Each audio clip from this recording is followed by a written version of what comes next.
जय श्री कृष्णा, राधे राधे। आप सभी भक्तों का आपके अपने YouTube चैनल श्री कृष्ण दीवानी में हार्दिक स्वागत है। आज के पावन दिवस आप सब सुन रहे हैं मार्गशीर्ष मास महात्म्य के 18वें अध्याय की कथा। सर्वप्रथम भगवान का स्मरण करते हुए सभी बोलिए ओम नमो भगवते वासुदेवाय, श्री राधा कृष्णाभ्याम नमो नमः। श्री भगवान ब्रह्मा जी से कहते हैं कि हे ब्रह्मा, अब मैं ध्यान का तुमसे वर्णन करता हूँ।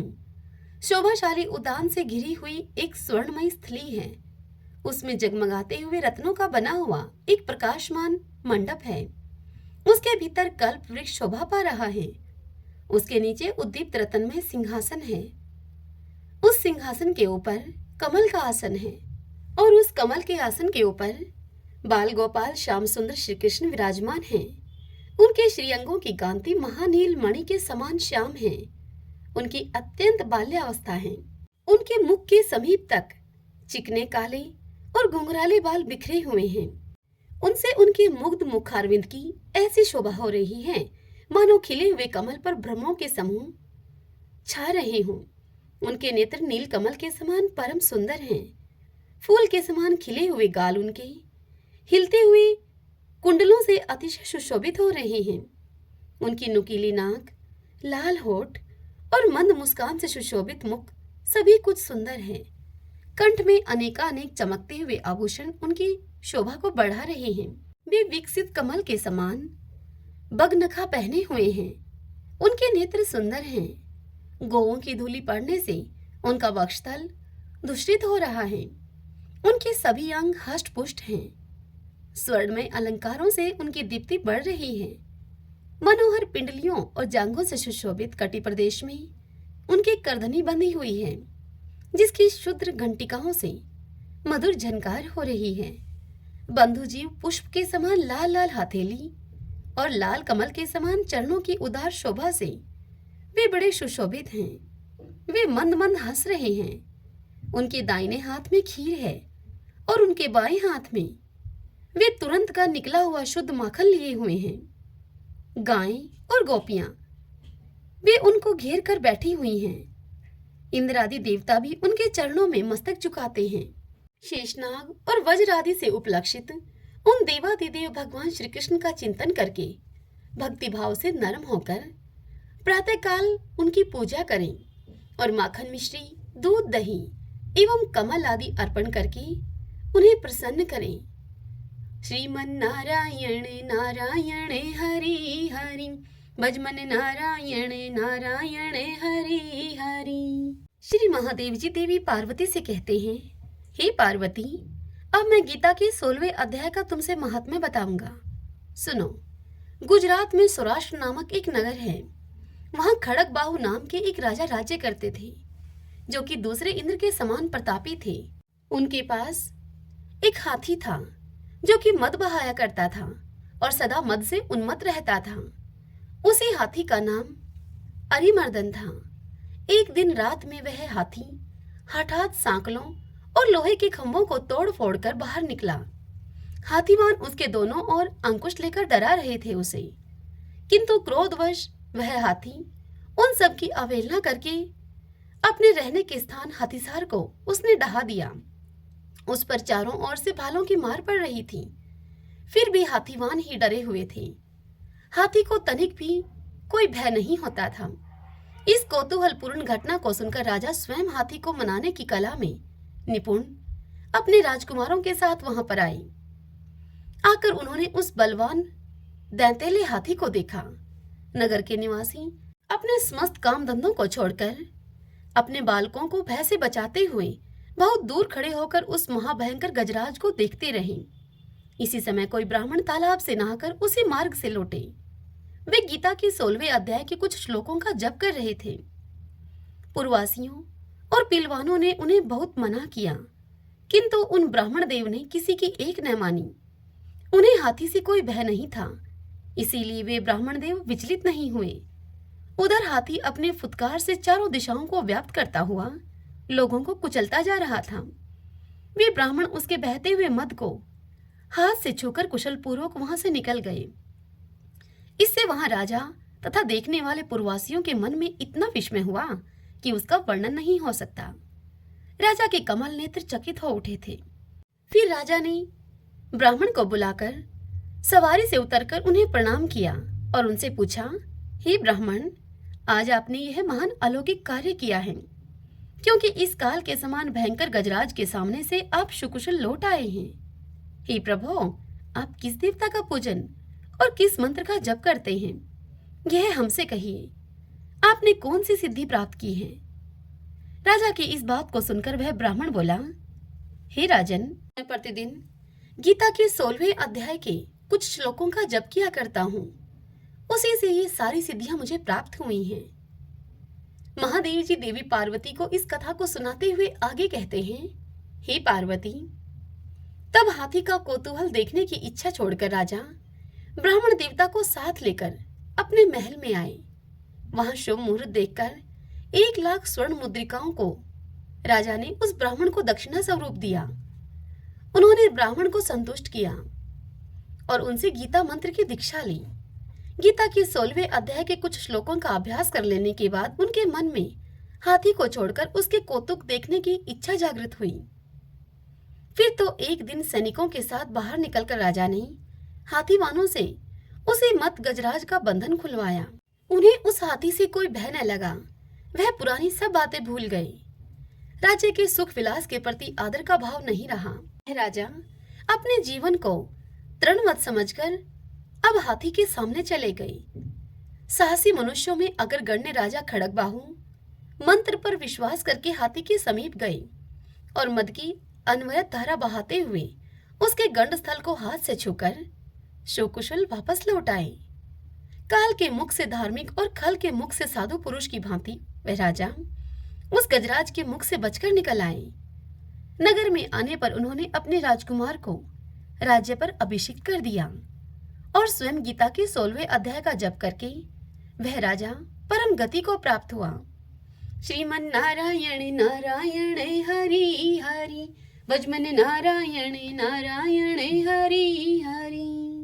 बहुत समय पहले की बात है। एक महात्मा एक दिन एक राजा के यहाँ पधारे। दैव योग से उन्हें वहां कई दिन रहना पड़ गया। महात्मा जी के पास कुछ शालिग्राम जी की मूर्तियां थीं। उस राजा की एक अबोध बालिका थी। वह अबोध बालिका प्रतिदिन महात्मा जी के समीप बैठकर उनकी पूजा को देखा करती थी। एक दिन उस कन्या ने महात्मा जी से पूछा, बाबा जी, आप किसकी पूजा करते हैं? महात्मा जी ने उस कन्या को अबोध जानकर हंसी मजाक में ही उससे कह दिया कि हम सिल पिले भगवान की पूजा करते हैं। कन्या ने पूछा कि बाबा जी, ये सिल पिले भगवान की पूजा करने से क्या लाभ है? तब उन महात्मा जी ने उस कन्या से कहा कि सिल पिले भगवान की पूजा करने से मनचाहा फल प्राप्त हो सकता है। तब उस कन्या ने कहा कि बाबा जी, मुझे भी एक सिल पिले भगवान दे दीजिएगा, मैं भी आपकी भांति ही उनकी पूजा किया करूंगी। महात्मा जी ने उसका सच्चा अनुराग देखकर उसे एक शालिग्राम जी की मूर्ति दे दी और पूजन का सभी विधान भी उसे बतला दिया। महात्मा जी तो विदा हो गए। अब कन्या परम विश्वास तथा सच्ची लगन के साथ अपने सिलपिले भगवान की पूजा करने लगी। वह अबोध बालिका अपने उन इष्टदेव के अनुराग रंग में ऐसी रंग गई कि उनका क्षण भर का भी वियोग उस अबोध बालिका से सहन नहीं होता था। वह कुछ भी खाती पीती, अपने उन इष्टदेव का भोग लगाए बिना वह कुछ नहीं खाती पीती। वयस्क हो जाने पर अर्थात बड़ी हो जाने पर जब उस कन्या का विवाह हुआ, तब दुर्भाग्य से उस बेचारी को ऐसे पतिदेव मिले जो प्रकृत्या हरि विमुख थे, अर्थात जो कि भगवान की भक्ति से विमुख थे। अब कन्या का जब विवाह हो गया, जब वह अपने ससुराल जाने लगी, तो वह अपने सिलपिले भगवान को अपने ससुराल अपने साथ लेकर गई। एक दिन उसके पतिदेव ने पूजा करते समय उससे पूछा कि तू किसकी पूजा करती है? तब उसने कहा कि मैं सभी मनोकामनाओं को पूर्ण करने वाले अपने सिलपिले भगवान की पूजन करती हूँ। तब उसके पति ने कहा, डकोसले कर रही है। यह कहकर उस मूर्ति को उसके पति ने उठा लिया और बोले कि इसे नदी में डाल दूंगा। तब उस कन्या ने बहुत अनुनय विनय के साथ उससे कहा कि स्वामिन, ऐसा मत कीजिएगा। किंतु उसके स्वामी तो स्वभाव से ही दुष्ट ठहरे। वे कहाँ उसकी बात को मानने वाले थे। वे शालिग्राम जी की उस मूर्ति को लेकर चल पड़े नदी में डुबोने के लिए। वह कन्या अपने पति के पीछे पीछे रोती हुई चली गई। अब उन्होंने सचमुच में ही शालिग्राम जी की उस मूर्ति को नदी में फेंक दिया। कन्या उसी समय से अपने सिलपिले भगवान के विरह में दीवानी हो गई। उसे अपने इष्ट देव के बिना सारा संसार अब सूना लगने लगा। उसने खाना पीना सोना सब छोड़ दिया। वह सब भूल गई। लज्जा को छोड़कर वह निरंतर रटने लगी, मेरे सिलपिले भगवान, मेरे सिलपिले भगवान, मुझ दासी को छोड़कर आप कहाँ चले गए? मुझे दर्शन दीजिए, नहीं तो दासी के प्राण अब निकल रहे हैं। आपका वियोग असह्य है। मैं आपके वियोग की पीड़ा को नहीं सह सकती। मेरे सिलपिले भगवान, मेरे सिलपिले भगवान। इस प्रकार वह कह कहकर जोर जोर से रोती। एक दिन वह अपने उन भगवान के विरह में जिस नदी में सिलपिले भगवान को उसके पति ने फेंका था, उसी नदी में डूबने के लिए तैयार हो गई। लोगों ने उसे बहुत कुछ समझाया, किंतु उसने किसी की एक न सुनी। वह पागल सी बनी हुई नदी के अब किनारे पर पहुंच गई। उसने बड़े ऊंचे स्वर से पुकारा, मेरे प्राण प्यारे सिलपिले भगवान, शीघ्र बाहर आकर मुझे दर्शन दो, नहीं तो आपकी दासी अभी यहीं प्राण त्याग देगी। जैसे ही उस कन्या ने अपनी यह बात कही, तभी वहां उसकी पुकार के साथ ही एक अद्भुत शब्द हुआ। उस शब्द में यह आवाज आई कि मैं आ रहा हूं। फिर उस कन्या के समक्ष वही शालिग्राम जी की मूर्ति उपस्थित हो गई। जब वह मूर्ति को उठाकर हृदय से लगाने लगी, तब उसी मूर्ति के अंदर से चतुर्भुज रूप में भगवान प्रकट हो गए। इनके दिव्य तेज से अन्य दर्शकों की आंखें झप गई, अर्थात उन सब की आंखें उस दिव्य प्रकाश से बंद हो गई। इतने में एक प्रकाशमान गरुड़ध्वज विमान आया। भगवान अपनी उस सच्ची भक्त को उसी विमान में बैठाकर बैकुंठ धाम को चले गए। उसके वे हरि विमुख पतिदेव आंखें फाड़ते हुए देखते ही रह गए। उस राजकन्या की सास और ससुर आदि ने भी यह चमत्कार देखा तो वे बड़े प्रभावित हुए। उस राजकन्या ने अपने सिलपिले भगवान के प्रति जो भक्ति थी उसके मन में, अपनी उस भक्ति से सबको भक्त बना दिया। वे सभी भक्त भगवान की अब सेवा करने लग गए। वे सभी कहने लगे कि हम सबके भाग्य जाग गए जो हमारे घर में ऐसी बहू आई। श्रीमन नारायण नारायण हरि हरि, भजमन नारायण नारायण हरि हरि। एक छोटा सा गांव था। उस गांव में दो दोस्त रहा करते थे। एक का नाम था भोला और दूसरे दोस्त का नाम था नंदू। दोनों ही विष्णु भगवान के परम भक्त थे। वे दोनों ही विष्णु भगवान की पूजा बड़ी विधि विधान से किया करते थे। वे दोनों हमेशा की तरह मेहनत मजदूरी करने के लिए गांव से शहर को जाया करते थे। उस दिन भी वह मेहनत मजदूरी करने के लिए गांव से शहर जा रहे थे। जंगल के रास्ते में जब वह जा रहे थे तो उनके रास्ते में भगवान विष्णु का एक मंदिर था। वे दोनों हमेशा की तरह ही भगवान विष्णु के दर्शन करके वहां थोड़ी देर बैठ गए। तभी वहां पर एक आकाशवाणी हुई। विष्णु भगवान ने उनसे कहा कि मैं तुम्हारी दोनों की भक्ति से बड़ा प्रसन्न हूँ। मैं तुम दोनों को एक एक ऐसी लकड़ी दे रहा हूँ जिसे अन्य लकड़ियों को छुआने मात्र से समस्त लकड़ियां सोने की बन जाएंगी। तुम इस धन को भलाई के काम में प्रयोग करना, गलत काम में इस धन को मत लगाना। अगर तुम दोनों ने इस धन को गलत काम में लगाया तो यह लकड़ी अपने आप ही गायब हो जाएगी। हे वत्स, तुम्हारी 7 गलतियों को मैं माफ करूंगा, लेकिन अगर तुमने 8वीं गलती की तो उस 8वीं गलती के होते ही यह लकड़ी अपने आप गायब हो जाएगी। तदंतर वहां उनके सामने एक एक लकड़ी आ गई। दोनों यह देखकर बहुत ही प्रसन्न हुए। उन्होंने भगवान विष्णु को प्रणाम किया और अब मंदिर से बाहर आ गए। दोनों ने मजदूरी करने का विचार अब त्याग दिया। दोनों अपने अपने घरों में आ गए। भोला बहुत ही सीधा साधा और सरल स्वभाव का था। उसके घर में उसके 2 बेटे, एक बूढ़ी माँ और एक उसकी पत्नी सुशीला थी। भोला जब घर वापस आ गया तो सुशीला ने अर्थात उसकी पत्नी ने उससे पूछा कि आप इतनी जल्दी मजदूरी से कैसे आ गए। तब भोला ने अपनी पत्नी और अपनी माँ को सारी बात बताई और यह भी बताया कि यदि हम इस लकड़ी का गलत उपयोग करेंगे, इस लकड़ी से प्राप्त धन को यदि हम किसी गलत कार्य में लगाएंगे तो यह लकड़ी स्वतः ही गायब हो जाएगी। तदंतर भोला ने उस लकड़ी से एक अन्य लकड़ी को छुआ तो वह लकड़ी सोने की बन गई।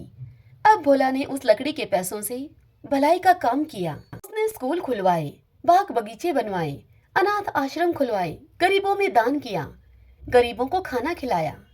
भोला ने उन समस्त पैसों को गलत काम में नहीं लगाया। भोला की पत्नी ने कई बार उससे कहा कि हम घर बनवा लेते हैं, हमारा घर टूटा फूटा है, जेवर बनवा लेते हैं, लेकिन भोला ने उसकी एक न मानी और उसे साफ मना कर दिया। भोला का नाम दान दाताओं में अब सबसे ऊपर आने लगा। उधर दूसरी तरफ नंदू, जो कि भोला का दोस्त था और उसे विष्णु भगवान ने प्रसन्न होकर वह दूसरी लकड़ी दी थी, उस लकड़ी से प्राप्त होने वाले धन को नंदू ने गलत उपयोग किया। नंदू के मन में लालच आ गया। उसने अपना घर बनवाया, जेवर बनवाए, लेकिन कोई अच्छा काम नहीं किया और वह शराब पीने लगा। इस तरह से नंदू ने 7 गलतियां कर दी। जब नंदू ने 8वीं गलती की तो वह लकड़ी अपने आप गायब हो गई। नंदू ने उस लकड़ी को खूब ढूंढा, लेकिन उसे वह लकड़ी कहीं दिखाई न दी। उसने उस लकड़ी को ढूंढने के लिए घर का एक एक कोना छान दिया, लेकिन फिर भी उसे भगवान विष्णु की दी हुई वह लकड़ी कहीं न मिली। अब वह नंदू अपने दोस्त भोला के घर गया। उसने देखा कि भोला उसी कच्चे मकान में रहता है। तब नंदू ने भोला से कहा कि प्यारे दोस्त, मैं अपनी भगवान की लकड़ी को कहीं रखकर भूल गया हूँ, तुम एक दिन के लिए यह तुम्हारी लकड़ी मुझे दे दो। भोला तो बड़ा ही सीधा साधा और सरल स्वभाव का था। उसने नंदू की बात पर यकीन कर लिया और उसने अपनी लकड़ी नंदू को दे दी। नंदू उस जादुई लकड़ी को पाकर बड़ा खुश हुआ और उसने अपने घर पर आकर झट से उस लकड़ी से अन्य लकड़ी को छुआ और छूते ही वह अन्य लकड़ी कोयला बन गई। नंदू ने कई बार ऐसे किया, लेकिन हर बार लकड़ी कोयला बन जाती। नंदू को अब गुस्सा आया।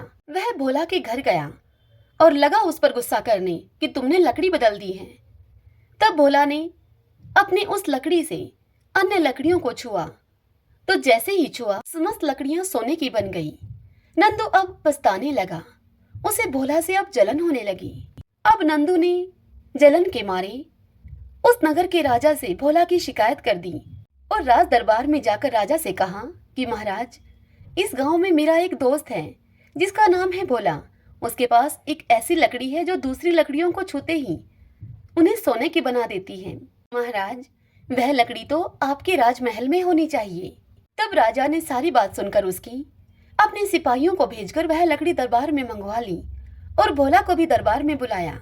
और फिर राजा ने भोला से सारी बात पूछी। भोला ने सारी बात राजा को बताई। तब राजा ने कहा भोला से कि यह लकड़ी आज के बाद राजमहल में रहेगी। भोला चुप रहा, वह कुछ नहीं बोला। भोला ने राजा से कहा कि जो हुक्म महाराज, जैसा आप चाहते हैं वैसा ही होगा। अब भोला लकड़ी राजा को सौंपकर अपने घर वापस आ गया। अब उधर महल में राजा और राजा के मंत्रियों ने उस लकड़ी से दूसरी लकड़ियों को छुआया तो दूसरी लकड़ियां कोयला बन गईं। राजा भी विष्णु भगवान का परम भक्त था। उस रात्रि में भगवान विष्णु ने राजा के स्वप्न में आकर राजा से कहा कि हे राजन, भोला मेरा परम भक्त है। वह हर गुरुवार को मेरा व्रत करता है। अगन मास में वह स्नान करता है। उसी से प्रसन्न होकर मैंने यह लकड़ी भोला को दी थी। तुम यह लकड़ी भोला को वापस कर दो, नहीं तो मैं तुम्हारे राज्य को नष्ट कर दूंगा। राजा ने अपने स्वप्न की यह बात सुबह उठकर अपनी रानी और मंत्रियों को बताई। राजा की रानी बड़ी समझदार थी। उन्होंने राजा से कहा कि महाराज, यह लकड़ी उस भोला को भगवान विष्णु के अगन मास के स्नान और व्रत के कारण प्राप्त हुई है। उस भोला के सत्कर्मों से उसे भगवान विष्णु ने प्रसन्न होकर यह लकड़ी दी है। अतः आप यह लकड़ी भोला को वापस दे दीजिए। तब राजा ने बहुत सोच विचार करके अपने सिपाहियों को यह आदेश दिया कि पालकी लेकर जाओ और भोला तथा भोला के परिवार के सभी लोगों को तुम महल में लेकर आओ। तब भोला और भोले का परिवार पूरी ठाट बाट से महल में आए। तब राजा ने भोला की वह लकड़ी भोला को वापस कर दी। भोला को खूब सारा धन देकर उसे पूरा मान सम्मान दिया गया और उसके दोस्त को कठोर सजा सुनाई राजा ने। जो भी मनुष्य अगहन मास में पूरी श्रद्धा पूर्वक अगहन मास का स्नान और व्रतों का पालन करता है, उस पर भगवान विष्णु प्रसन्न होते हैं।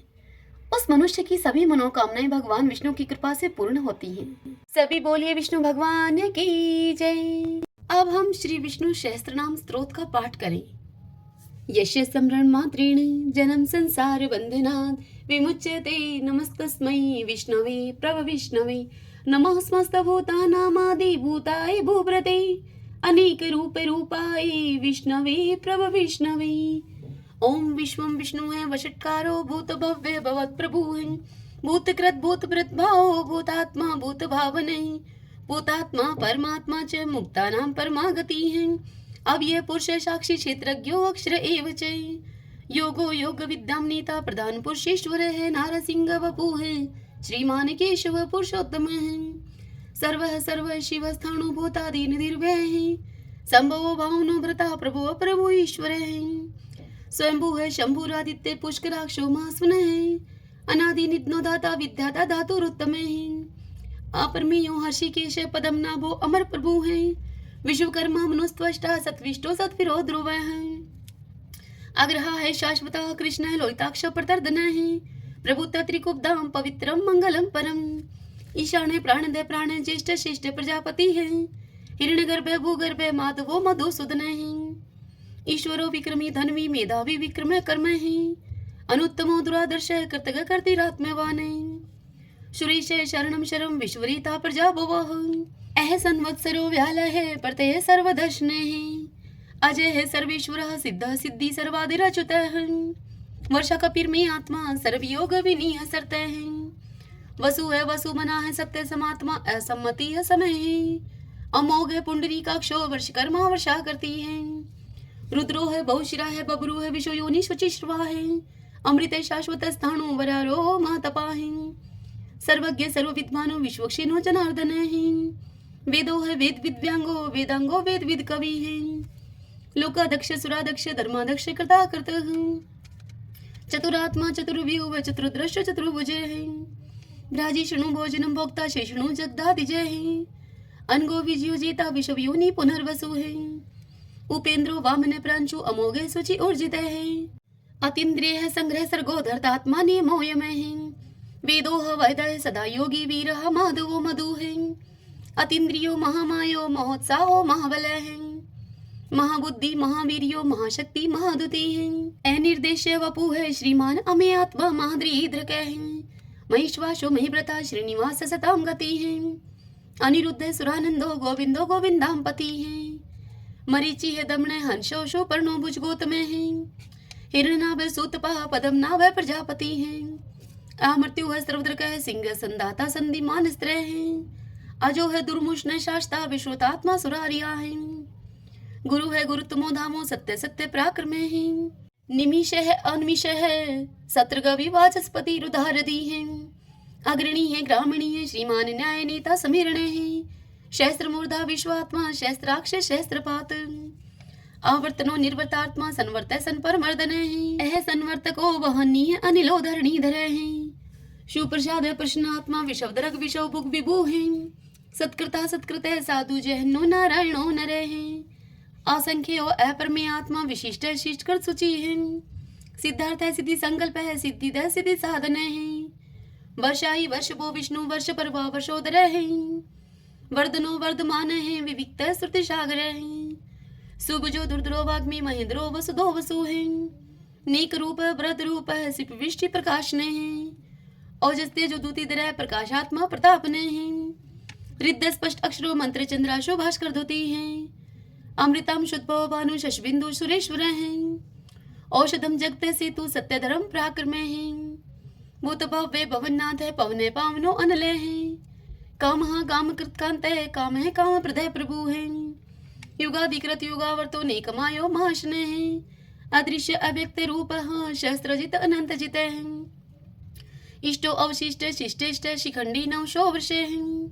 क्रोध क्रोध कृत करता विश्वबाहु महीधर है। अच्युत प्रतित प्राण है प्राण दो वासवानुज है। अपाम निदिर्दिष्टा नंबर मत प्रतिष्ठित है। स्कंद स्कंदरो दुर्यो वर्दो वायु वाहन है। वासुदेव व्रत भानु आदि देव पुरंदर है। अशोक स्तारण स्तार शूर शौरी जनेश्वर है। अनुकूल शतावर्त है पद्मी पदम निवेक्षण है। पद्मनाभो अरविंदाक्ष पदम गर्भ शरीर व्रत है। महदीरिदो वरदात्मा मोक्षो गरुड़ो दुजय है। अतुल शर्वो भीम सम्यगो हवि हरि है। सर्वलक्षण लक्षणयो लक्ष्मीवान समिंत जय वीक्षरो रोहितो मार्गो हेतु दामोदर सह महिद्रे महाभागो वेगवान मिताशने उद्भव शोभनो देव श्री गर्भ परमेश्वर है कर्णम कारणम कर्ता विकर्ता गहनो गुवे हैं व्यवसायो व्यवस्थाने संस्थाने स्थान दो ध्रुव प्रार्थी परम स्पष्ट चतुष्ट पुष्ट शुभेक्षणे हैं रामो विरामो वीर जो मार्गो ने उन्हें अन्य है वीर शक्ति मतम श्रेष्ठो धर्मो धर्म विदुत्तम है वैकुंठ पुरुष प्राणे प्राणदय प्रणवय प्रथु है हिरण्यगर्भ शत्रुघ्नो व्याप्तो वायुर्दोक्ष जय है ऋतु है सुदर्शन काल परमेष्टि परिग्रह है उग्र संवत्सरो दक्षो विश्रामो विशव दक्षिण है विस्तार स्थावर स्थाणु परमाणम बीजम व्ययम अर्थो अनर्थो महाकोशो महाभोगो महाधने है अनिर्विणय सत्विष्ट है अबूह धर्म यूपो महामखे है नक्षत्र नेमी नक्षत्री शमय शामय शमी हने है यज्ञ इज महि जय चे कर्तुस्त्रम स्थाम गति है सर्वदर्शी विमुक्तात्मा सर्वज्ञो ज्ञानम उत्तमम सुवर्त सुमुख सूक्ष्म सुघोष सुखदय सुहृत मनोहरो जीत क्रोधो वीर बाहु विधारणे स्वप्न सर्वशो व्यापी नेकात्मा नेक क्रम कृत वत्सरो वत्सलो वत्सी रतन गर्भ धनेश्वर धर्म गोप धर्म कृत धर्मी शत अशत शर्म अक्षरम अविज्ञाता शस्त्रांशु विधाता कृत लक्षण गपस्ती ने मी सत्वस्त सिंहो भूत महेश्वर आदि देवो महादेव देवशो देव भृत गुरु है उत्तरो गोपतिर्गोप्ता ज्ञान गम्य पुरातन शरीर भूत भृत भोक्ता कपिंद्रो बुरी दक्षिण सोमपो अमृतप सोम है पुरुषित पुरुषोत्तम विनियुजे सत्य संदो दाशर्य सत्वतम पति है जीवो है विनिता साक्षी मुकुंदो अमित विक्रम है अंगो निदिर्णंतात्मा मोददिशयो अनंत के अजय है मार है स्वभाव जीता मित्र प्रमोदने आनंदो नंदनो नंद सत्य धर्मा त्रिविक्रम महर्षि कपिलाचार्य कर्तघमेदनी पति हैं त्रिपद त्रिदशा अध्यक्षो मास्टरं कृतांत करते हैं महावराहो गोविंद सुषेण कनकांगदी गुह गभीरो गहनो गुप्त चक्र गदाधरे वेदा स्वंगो अजित कृष्णो दृढ़ संकर्षण अच्युत वर्णो वारुणो वृक्ष पुष्कराक्षो महामना है भगवान भगानंदी वनमाली हलायुदय आदित्यो ज्योतिरादित्य शैषणो गतिस्तमः शुधन्वा खंड परशु है दारुणो दर्विण प्रदय द्विस्पर्क सर्वदृग व्यासो वाचस्पति यो निजय त्रिशामा श्याम गय श्याम निर्वाणम भेषजम विष्कय संन्यास कृष्ण शांत निष्ठा शांति प्रायणम शुभांगम शांति दय सत्रष्टा कुमुदय कुवलेशय गोहति गोपतिर्गुप्ता वृषभाक्षो वृष प्रिय अनिवर्ति निर्वर्तात्मा संक्षिप्ता श्रीमकर शिव श्रीवत्स्वक्षा श्रीवास श्रीपति है श्रीमतांबर श्रीदह श्रीश श्रीनिवास श्रीनिधि श्री विभावने श्रीद्रह श्रीक्रह श्रेय श्रीमान लोकत्रयाश्रय स्वक्षय स्वंग स्थानंदो नंदिर ज्योतिर्गणेश्वर विजितात्मा विधेयात्मा सत्कीर्ति छिन संशय उदृण सर्वत चक्षु अनिश शाश्वत अस्त्र भूषयो भूषणो भूत विशोक शोक नाशने अर्चिस्मान अर्चित कुंभ विशुद्धात्मा विशोधने अनिरुद्धो अप्रतिरथ है प्रद्युम्नो अमित विक्रम कालने मीनिहा वीर शौरी शूर्जनेश्वर त्रिलोकात्मा त्रिलोकेश केशव केशिहारी कामदेव कामपाल कामिकांत कृतागम अनिर्देश वपु विष्णु वीरो अनंतो धनंजय ब्राह्मणियो ब्रह्माकृत ब्रह्मा ब्रह्म ब्रह्मा विवर्धने ब्रह्माविद ब्राह्मणो ब्रह्मी ब्रह्माज्ञो ब्राह्मण प्रिय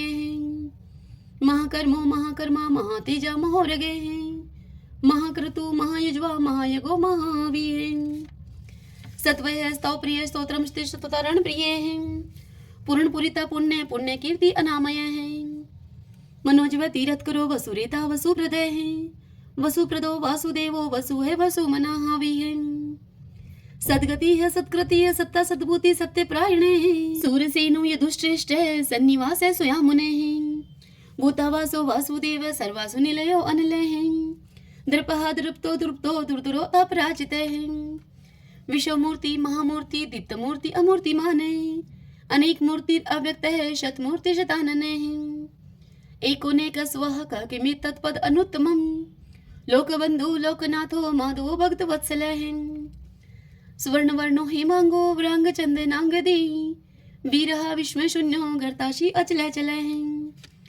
एमानी मन दो मानो लोक स्वामी त्रिलोक द्रक सुमेधा मेद जो धन्य सत्य मेधा धराधर तेजो वृषो दुतिधर सर्वशस्त्र प्रतांबर प्रग्रो निग्रो व्यग्रो नेक श्रृंगो गधा गर्जय चतुर्मूर्ति चतुर्बाहु चतुर्व्यूह चतुर्गति है चतुर आत्मा चतुर्भाव चतुर्वेद विद एक पात समावर्तो अनिर्वर्तात्मा दुर्जो दुर्ति कर्म है दुर्लभो दुर्गमो दुर्गो दुरावासो दुरारिया है शुभांगो लोक सारंग सुतंतु सुतंतु वर्धन है इंद्र कर्मा महाकर्मा कर्तकर्मा कृतागम है उद्भवो सुंदरो सुंदो रत्ननाभ सुलोचन है अर्को वाशन श्रृंगी जयंत सर विजयी है स्वर्ण बिंदु अक्षोभय सर्वागी सुरेश्वर है महाहदो महागतो महाभूतो महानिधि है कुंदय कुंदरय कुंदय पर्जने पावनो अनिल है अमृताशो अमृतोपुह सर्वज्ञ सर्वतो मुखे है शूलुभ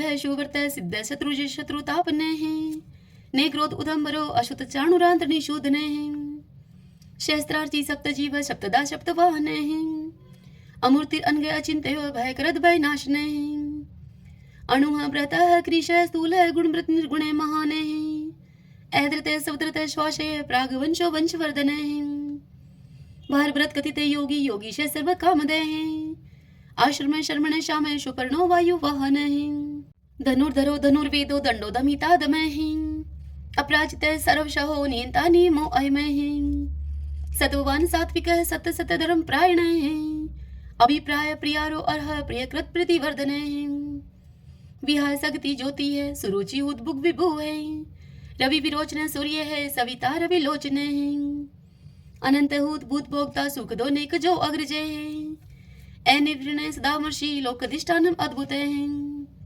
सनात सनातन तमय कपिल है कपिल पे है स्वस्ति स्वस्ति कृत स्वस्ति स्वस्ति भुक स्वस्ति दक्षिण है एरुद्र कुंडली चक्री विक्रम उचित शासन है शब्दातिक शब्दशः शिशिर शर्वरी करे हैं अक्रूर पेशलो दक्षो दक्षिण शमीनांबर है विदुत्मा विद्भय पुण्य श्रवण कीर्तन है उत्तारणो दुष्कृति पुनोदश पन्नाशन है वीरहा रक्षण संतो जीवन प्रिय वस्थित है अनंत रूप अनंत श्री जीत वन्यो व्यापय चतुरस्त्रो गभीरात्मा विदिशो व्याधीशो दिशे अनादिर्पूर्व लक्ष्मी सुबीरो रुचिरांगदय है जननो जन जन्मादि भीमो भीम पराक्रमे है आधार नीलो ऐधाता पुष्पहाश प्रजागरे है उद्रवग सत्पथाचार्य प्राणदय प्रणवय पण है प्रमाणम प्राण निल्य है प्राणव्रत प्राण जीवन है ततुम तत्फिदेकात्मा जन्म मृत्यु जराति गए हैं पूर्व स्वस्त्रसार सविता पर पितामह है यज्ञो यज्ञपति रेजवा यज्ञांगो यज्ञ वाहन है यज्ञ व्रत यज्ञ ग्रत यज्ञ यज्ञ भुग यज्ञ साधन है यज्ञांकृत गुहाम अन्नम अन्नाद एवच आत्मयोनि समझातो वेखान साम गायन है देवकी नंदन सृष्टा शतश पाप नाशन है शंख व्रत नंद की चक्री शारंग धनवा कदाधर है रथांग पाणी अक्षोभ सर्व पर हरणायुदय सर्व पर हरणायुदय ओम नमः इति विष्णु भगवान की जय। ओम नमो भगवते वासुदेवाय। आइए भगतजनों, अब हम श्री कृष्ण चालीसा और भगवान श्री कृष्ण की आरती करेंगे। तदंतर भगवान के नाम का संकीर्तन करते हुए इस कथा का समापन करेंगे। बंशी शोभित कर मधुर नील जलद तन श्याम अरुण अधर जनु बिंब फल नैन कमल अभिराम पूर्ण इंद्र अरविंद मुख पीतांबर शुभ साज जय मन मोहन मदन छवि कृष्ण चंद्र महाराज जय यदुनंदन जय जगवंदन जय वसुदेव देव की नंदन जय यशोदा सुत नंद दुलारे जय प्रभु भक्तन के दृगतारे जय नटनागर नाथ नथैया कृष्ण कन्हैया धेनु चरैया पुनि नख पर प्रभु गिरिवर धारो आओ दीनन कष्ट निवारो बंसी मधुर अधर धर टेरी होवे पूर्ण विनय यह मेरी आओ हरि पुनि माखन चाखो आओ लाज भगत की राखो गोल कपोल चिबुक अरुणारे मृदु मुस्कान मोहिनी डारे रंजित राजीव नयन विशाला मोर मुकुट वजयंती माला, कुंडल श्रवण पीत पट आछे, कटिकिं कणिका छनकाछे, नील जलज सुंदर तनु सोहै, छवि लखी सुर नर मुनि मोहै, मस्तक तिलक अलक घुंघराले, आओ कृष्ण बांसुरी वाले, करी पय पान पुतन ही तारयो, अका बका कागा सुर मारयो, मधुवन जलत अग्नि जब ज्वाला, भय शीतल लखत ही नंद लाला, सुरपति जब ब्रज चढ़यो रिसाई, मूसरधार वारी वर्षाई, लगत लगत ब्रज चहन बहायो, गोवर्धन नख धारी पचायो, लखी यशोदा मन भ्रम अधिकाई, मुख में जो धन भुवन दिखाई, दुष्ट कंस अति उधम बचायो, कोटि कमल जब फूल मंगायो, नाथी काल यहीं तब तुम लीने, चरण चिन्ह दे निर्भय कीने, करि गोपिन संग रास विलासा, सबकी पूर्ण करि अभिलाषा, केतक महा असुर सहारियो, कंस ही केश पकड़ दई मारियो, मातु पिता की बंदी छुड़ाई, उग्र सेन कह राज दिलाई, मही से मृतक छहुँ सुत लायो, मातु देव की शोक मिटायो, बोमासुर मुर दैत्य सहारी, लाए शट 10 सहस कुमारी, दे भी मही तुण चीर सहारा, जरा सिंधु राक्षस कह मारा, असुर बकासुर आदिक मारयो, भक्तन के तब कष्ट निवार्यो, दीन सुदामा के दुख टारयो, तंदुल 3 मुट्ठी मुख डारयो, प्रेम के साग विदुर घर मांगे, दुर्योधन के मेवा त्यागे, लखी प्रेम की महिमा भारी, ऐसे श्याम दीन हितकारी, मारत के पारत रथ हाके, लिए चक्र कर नहीं बल थाके, निज गीता के ज्ञान सुनाए, भक्त हृदय सुधा बरसाए, मीरा थी ऐसी मत वाली, विष पी गई बजा करके ताली, राणा भेजा सांप पिटारी, शाली ग्राम बने बनवारी, निज माया तुम विध ही दिखायो, उरते संशय शकल मिटायो, तब शत निंदा करी तत्काला, जीवन मुक्त भयो शिशुपाला, जब ही द्रौपदी टेर लगाई, दीनानाथ लाज अब जाई, तुरत ही बसन बने नंदलाला, बड़े चीर भय अरि मुँह काला, अस अनाथ के नाथ कन्हैया, डूबत भवर बचावत नैया, सुंदर दास आस उरधारी, दया दृष्टि कीजे बनवारी, नाथ सकल मम कुमति निवारो, क्षमहु वेगी अपराध हमारो, खोलो पट अब दर्शन दीजिए, बोलो कृष्ण कन्हैया की जय, बोलो कृष्ण कन्हैया की जय। यह चालीसा कृष्ण का पाठ करे उरधारी, अष्ट सिद्धि नवनिधि फल लह पदार्थ चारी, लह पदार्थ चारी। ओम श्री कृष्णाय नमो नमः। आइए अब हम श्री कृष्ण भगवान की आरती करते हैं। आरती युगल किशोर की जय, राधे तन मन धन निछावर की जय, रवि शशि कोटि बदन की शोभा, ताहि निरख मेरो मन लोभा, गोर श्याम मुख निरखत राजै, प्रभु को रूप नैन भर पीजे, कंचन थार कपूर की बाती, हरियाए निर्मल भई छाती, फूलन की सीज फूलन की माला, रत्न सिंहासन बैठे नंद लाला, मोर मुकुट मुरली कर सोहे, नटवर वेश देख मन मोहे, ओढ़ो नील पीत पट सारी, कुंज बिहारी गिरवरधारी, श्री पुरुषोत्तम गिरवरधारी, आरती करत शकल ब्रज नारी, नंद नंदन वर्ष भानु किशोरी, परमानंद स्वामी अविचल जोरी। सभी बोलिए श्री कृष्ण भगवान की जय। तो आइए भगवान के इन नामों को 5 बार बोलते हुए संकीर्तन करते हैं। श्री कृष्ण गोविंद हरि मुरारी, हे नाथ नारायण वासुदेव। श्री कृष्ण गोविंद हरे मुरारी, हे नाथ नारायण वासुदेव। श्री कृष्ण गोविंद हरे मुरारी, हे नाथ नारायण वासुदेव। श्री कृष्ण गोविंद हरे मुरारी, हे नाथ नारायण वासुदेव। श्री कृष्ण गोविंद हरे मुरारी, हे नाथ नारायण वासुदेव। सभी बोलिए विष्णु भगवान की जय। श्री राधा कृष्णाभ्याम नमो नमः। भक्तजनों, आज की यह कथा आपको कैसी लगी? यदि आपको यह कथा उपयोगी लगी हो तो इस वीडियो को आप लाइक करें और कमेंट बॉक्स में जय श्री कृष्णा लिखिए। और यदि आप हमारे चैनल पर पहली बार आए हैं तो आप हमारे इस चैनल श्री कृष्ण दीवानी को सब्सक्राइब कर लीजिए। बेल आइकन के बटन को भी प्रेस कर लीजिएगा ताकि आपको आने वाले सभी वीडियोस की जानकारी सबसे पहले उपलब्ध हो सके। हरे कृष्णा।